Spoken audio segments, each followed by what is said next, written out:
গুনাহ করেছো, তওবা করো, আল্লাহ তাআলা মাফ করে দিবেন। সুবহানাল্লাহ বলেন। হাদিস শরীফে এসেছে, আল্লাহ তাআলা বলেছেন, হাদিসে কুদসি, আল্লাহ তাআলা বলেছেন আমার রহমত আর আমার গজব এই দুটিতে কম্পিটিশন করতেছিল। এই কম্পিটিশনে, এই প্রতিযোগিতায় আমার গজব হেরে গেছে, আমার রহমত জিতে গেছে। সুবহানাল্লাহ, সুবহানাল্লাহ। তার মানে হলো, বান্দারে তোমার গুনাহ যদি পাহাড় সমান হয়, আমার রহমত আকাশ সমান।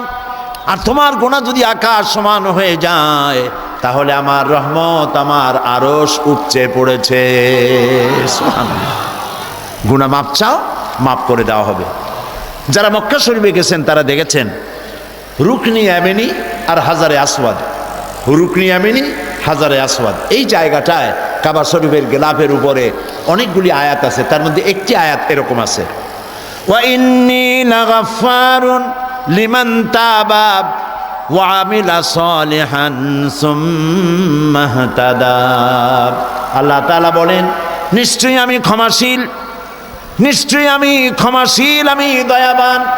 যে ব্যক্তি তওবা করে আর তওবার উপরে প্রতিষ্ঠিত থাকে, গুনাহ আর করে না, আমি তার জন্য ক্ষমাশীল, আমি তার গুনাহকে মাফ করে দেব।